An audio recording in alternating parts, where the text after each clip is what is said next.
Okay, so for tonight's dinner, I am gonna make fried pork chops, but I am gonna air fry my pork chops in my Ninja Foodie, and I'm gonna make some Spanish yellow rice.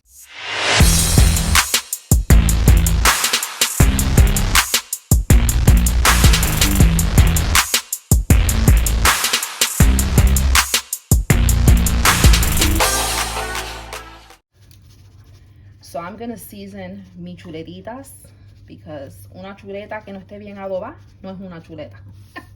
Meaning, if you don't season pork chop the right way, it's not really a pork chop, okay? So I am just gonna use my Spanish seasonings. I'm using my Nor Sazonador, just to give it a little bit of flavor and a little bit of coloring, because there's nothing worse than pale meat and bland meat. So I'm just gonna sprinkle this, and then I'm gonna turn them over, and I'm just gonna do the same thing. I'm not gonna add any salt or pepper or anything like that, because the adobo sazonador has everything in there, oregano, cumin, and all that other stuff. So there really is no more need for me to add anything extra.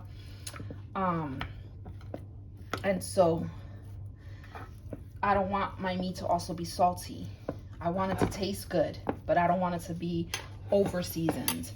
And so I will continue to season my meat. Now, I washed my meat prior to starting to film this. Please wash your meat. I always like to wash my meat. It is the way that I was raised. You know, you don't know what happened at the store. You don't know who was touching the pork chops. So anywho, I am gonna season it and season it generously, and then once I season it, I will get some, some olive oil, and I'm just gonna generously like rub my chuletas or pork chops, and then I'm gonna put them in the air fryer. All right, so I'm just gonna go ahead and drizzle some of this oil on top of the pork chop, and then I'm just gonna use a brush just to brush the oil.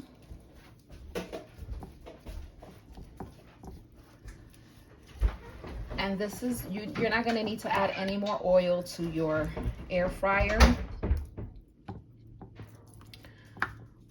And this is just so that the pork chops can also come out nice and not crispy, but you know, have some texture to them. And you're gonna do the same thing on the other side. Oh my gosh.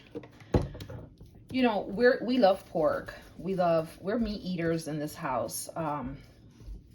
And so pork is one of the meats that we love. However, it's been expensive. You know, the meat is getting very expensive nowadays. So, you know, we don't eat it as much. All right, and so now I'm gonna go ahead and put it in my Ninja Foodie. Okay, so I am gonna go ahead and place as many pork chops as I can fit, but you do not wanna overcrowd your meat. So by the looks of it, it looks like I'm gonna be able to fit 2 pork chops in here.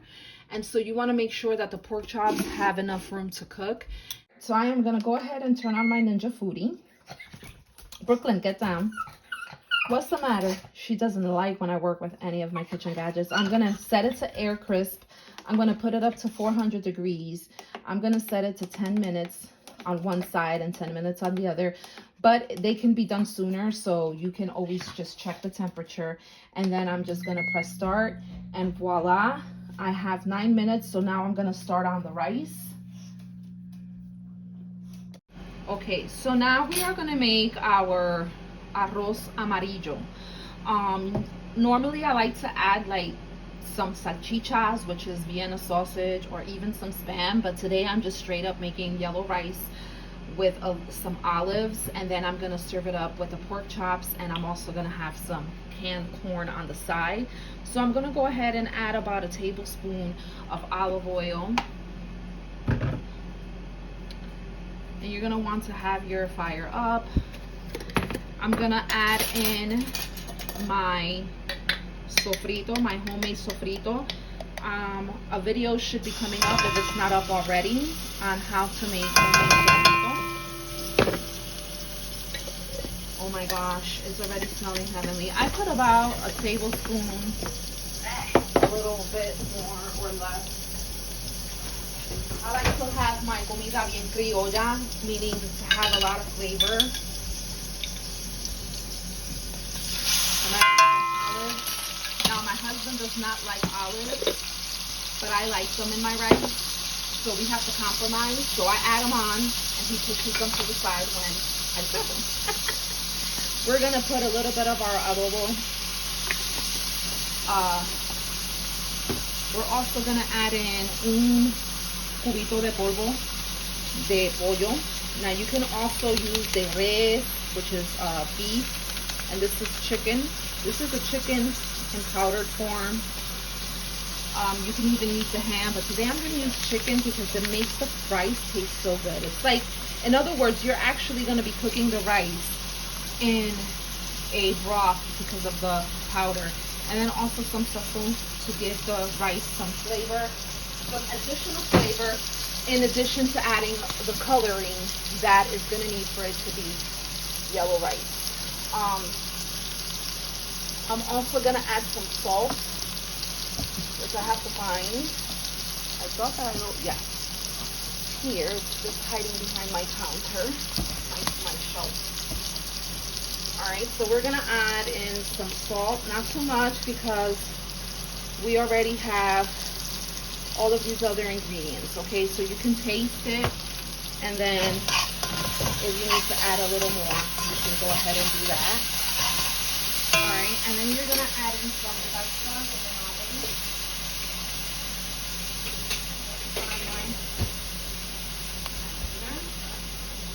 The salsa de tomate.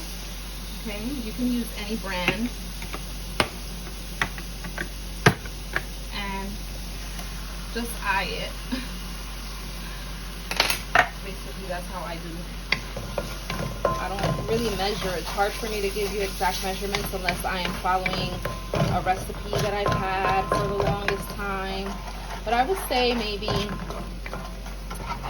about a quarter cup or less. Alright, so once you have all of that in there, you're going to add in 4.5 cups of water. This is not, it depends on how much rice you're going to be making. So I'm going to cook up, I believe it's 2 cups of rice. For each cup of rice, yes, you are going to add 2 cups of water. I'm sorry. So because I'm using 2 cups, I have 4 cups of water. And that's for medium grain rice because not all rice is created equal. So you have to know the type of rice that you are cooking and, you know, the ratio from rice to water depending on the rice, the grain of rice. You can also add una hoja de laurel. The season is on point. I would just say a little dash more of salt. And that is good. And you can add a bay leaf or hoja de laurel. So here's my bay leaf. And I'm just gonna add 1, maybe 1 or 2. And then I'm gonna let the water come to a roaring boil. That's gonna be an indication that it's time for my rice. What you're gonna do is take your 2 cups of rice and you are going to rinse the rice really well until the water runs clear. The key to having fluffy rice that's not sticky or mogojao like we say, you want to make sure that you take out all of that starchiness from the rice by washing your rice thoroughly. Okay, so the 10 minutes is up. Now it's time for us to turn these pork chops over, and we're gonna cook them for an additional, sorry about that. So the time is up, and now it's time for us to flip these pork chops over, and we're gonna cook it for another 10 minutes. I'm gonna close it up. We're gonna set it to air crisp. 400 degrees. Set it for 10 minutes and check back. All right, so unfortunately I thought I was recorded and I wasn't. I added the 2 cups of rice, nice and washed, and now I'm not gonna touch the rice anymore. You know, I turned it and everything. I'm not gonna I'm not gonna turn it anymore. I'm gonna let it come to a boil until the rice absorbs all of the water, and then I am gonna turn it over one more time before serving. So I'm just gonna cover it with a lid until the rice once again absorbs that. All right, so the rice is ready to be turned, and you're gonna lower your heat to low.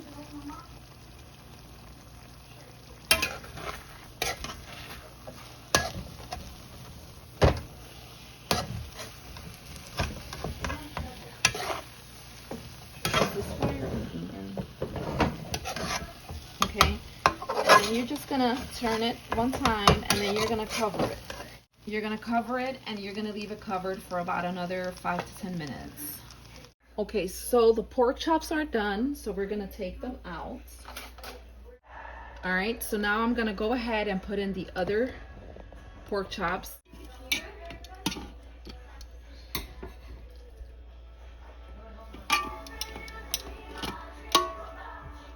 Okay, and I'm gonna set it up the same way I did the others.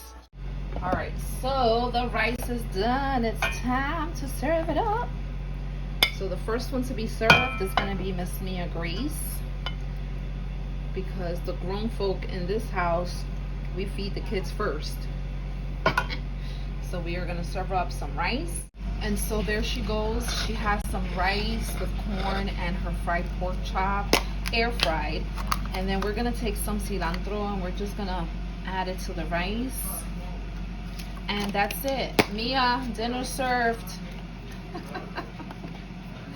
And that is what's for dinner here today. I, on the other hand, love to have my cilantro on top. And yes, I have 2 chops. Mama's gotta eat.